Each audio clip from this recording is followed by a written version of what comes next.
एवढी मऊ लुसलुशीत जाळीदार आंबोळी असली तर एक काय 4 आंबोळ्या एका वेळेस आरामात संपतील. परंतु बराच वेळेस आंबोळी जाळीदार बनत नाही, कारण पीठ व्यवस्थित मॅरिनेट होत नाही. बऱ्याच जणांकडे पॅन नाही तर काही जणांकडे बिडाचा तवा नाही. मात्र यातली कुठलीही गोष्ट न वापरता आपण इथे फक्त रव्यापासून एकदम टेस्टी आणि जाळीदार आंबोळी बनवणार आहोत. तर 1 कप बारीक रवा घेतलेला आहे. खूपच जाड रवा असेल तर त्याला मिक्सरमध्ये फिरवून घेतलं तरी चालेल.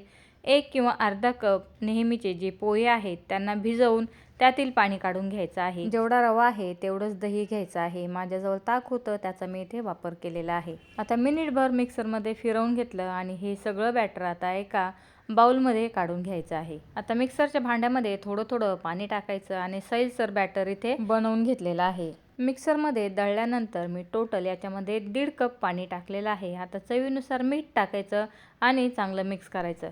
पोहे दळलेले आहेत त्याच्यामुळे थोड्याशा गाठी पडतात, तरी ते व्यवस्थित मिक्स करून घ्यायचं आणि 2 मिनटं रवा फुलेपर्यंत आपण या बॅटरला साईडला ठेवणार आहोत. घाई असेल लगेच याची आंबोळी बनवून घेतली तरी चालेल. फक्त इथे चटणी बनवायचं आहे म्हणून मी 2 मिनटं याला रेस्ट देत आहे. तर इथे मी चटणीसाठी अर्धी वाटी शेंगदाणे घेतलेले आहेत. शेंगदाणे चांगले खरपूस होईपर्यंत 3-4 मिनटं लो फ्लेमवरती भाजून घ्यायचे. शेंगदाणे भाजल्यानंतर ज्यावेळेस आपण गॅस बंद करतो त्यावेळेस याच्यामध्ये भाजलेल्या फुटाण्यांच्या डाळ्या 2-3 चमचे घातलेल्या आहेत, कारण त्या पहिलेच भाजलेल्या असतात म्हणून मी शेवटी घातल्या. आता हे सगळं थंड झाल्यानंतर मिक्सरच्या भांड्यामध्ये टाकायचं. पाव कप इथे ओलं खोबरं घातलेलं आहे, थोडीशी कोथिंबीर आणि 1 लसूणची सोललेली पाकळी घेतलेली आहे. चवीनुसार मीठ टाकलं, अर्धी वाटी पाणी टाकायचं आणि बघा या पद्धतीने चटणी दळून घेतलेली आहे. आता तुम्हाला हवा तो तडका देऊ शकता. मी इथे फक्त मोहरी, कढीपत्ता, हिंग आणि अखंड लाल मिरची याचा तडका दिलेला आहे. तुम्हाला आवडत असेल तर या तडक्यामध्ये अर्धा चमचा सफेद उडदाची डाळ, अर्धा चमचा चणा डाळ टाका, त्याच्याने सुद्धा या चटणीला खूप छान टेस्ट येते. तर बघा इथे 5 मिनिटांमध्ये आपली चटणीसुद्धा तयार झालेली आहे. या चटणीमध्ये आवडत असेल तर दही घातलं तरी चालेल किंवा जी आपण आंबोळी बनवलेली आहे ती दहीबरोबर खाल्ली तरी चालेल. आता चटणी झालेली आहे त्याच्यामध्ये अर्धा छोटा चमचा सोडा टाकला आणि सोड्यावरती 1-2 चमचे पाणी टाकायचं आहे आणि फक्त इथे मिक्स करून घ्यायचं आहे. बॅटरमध्ये सोडा घालण्याआधी तवा गरम करायला ठेवायचा आहे, कारण की आपण बॅटरमध्ये सोडा टाकून मिक्स केलं की लगेच आपण आंबोळी गरम तव्यावरती टाकणार आहोत. गरमागरम तव्यावरती आंबोळी स्प्रेड करायची आहे. तवा चांगला गरम असेल तरच या आंबोळीला भरपूर अशी जाळी पडते. तर बघा लगेच या आंबोळीला जाळी पडण्यास सुरुवात झालेली आहे. मी इथे पॅन वापरलेला आहे. तुमचा तवा असेल तर खाली तेल लावून घेतलं तरी चालेल.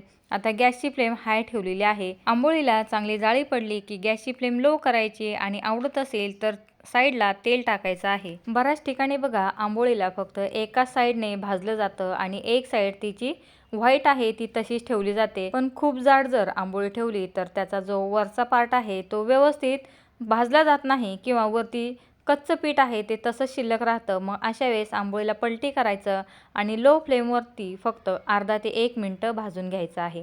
तर इथे मी पुन्हा गॅसची फ्लेम हाय केली आणि हाय फ्लेमवरती दुसरी आंबोळी टाकलेली आहे. जाळी पडली की लगेच गॅसची फ्लेम लो करायची, म्हणजे आंबोळी चांगली वरपर्यंत शेकली जाते.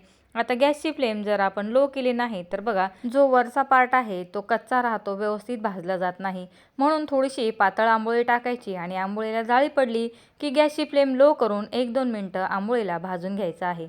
आता या आंबोळीला बघा साईडने तेल सोडलं आणि गॅसची फ्लेम लो केली नाही म्हणून आंबोळीला डार्क कलर आलेला आहे. हिची सुद्धा दुसरी बाजू मी भाजून घेतलेली आहे. जाड आंबोळीचं बघा वरचा पार्ट जो आहे तो कच्चा राहतो, म्हणून मी बाकीच्या आंबोळ्या पातळ करून घेतलेल्या आहेत, कारण मला आंबोळींची एकच साईड भाजायची होती, दोन्ही साईड भाजायच्या नव्हत्या. तुम्हाला आंबोळीची एक साईड भाजायची असेल तर हाय फ्लेमवरती थोडीशी पातळ आंबोळी स्प्रेड करायची. जाळी पडली की लगेच गॅसची फ्लेम लो करून 1 मिनटं आंबोळीला सुकेपर्यंत भाजून घ्यायचं आहे. तर बघा इथे मी पातळ आंबोळ्या बनवून घेतलेल्या आहेत. बऱ्याच वेळेस आपल्याला आंबोळीची एकच साईड भाजायची असते, मात्र वरची साईड सुकत नाही. अशा वेळेस जी ओली बाजू आहे ती तव्यावरती टाकायची आणि पटकन तिला उचलून घ्यायचं, म्हणजे जास्त डार्क कलर येत नाही. किंवा आंबोळीला जर जाळी पडली तर त्याच्यावरती तुम्ही प्लेट ठेवून सुद्धा आंबोळीला चांगलं वाफवून घेऊन एका साईडने भाजू शकता. लो फ्लेमवरती जर आपण आंबोळी भाजली तर ती या पद्धतीने आंबोळी तयार होते. आता हाय फ्लेमवरती, लो फ्लेमवरती, मीडियम फ्लेमवरती सगळ्या आंबोळ्या मी इथे भाजून दाखवल्या आणि सगळ्या आंबोळ्यांना चांगली जाळी पडलेली आहे। बघा किती मऊ लुसलुशीत आंबोळ्या तयार झालेल्या आहेत। डाळ तांदूळ भिजवायची गरज नाही, बिडाचा तवा सुद्धा वापरण्याची गरज नाही आणि चव जर म्हणाल तर या आंबोळ्यांची चव सुद्धा खूप अप्रतिम लागते। नक्की ट्राय करून बघा। बरेच जण बनवत असतील, ज्यांनी बनवली नसेल त्यांनी सुद्धा या पद्धतीने आंबोळ्या बनवून बघा। खूप टेस्टी बनतात आणि मेन म्हणजे खूप झटपट होतात। ज्यावेळेस वेळ नसतो अशा वेळेस या आंबोळ्या ट्राय करू शकता। मुलांच्या टिफिनला सुद्धा झटपट बनवून देऊ शकता। तसेच जे हेल्थ कॉन्शियस आहेत ते सुद्धा या पद्धतीचा कमी तेलाचा नाश्ता ट्राय करू शकता। तर नक्की ट्राय करून बघा। व्हिडिओ आवडला तर व्हिडिओला लाईक करायला आणि आपल्या चॅनलला सबस्क्राईब करायला विसरू नका। व्हिडिओ बघितल्याबद्दल सगळ्यांचे धन्यवाद।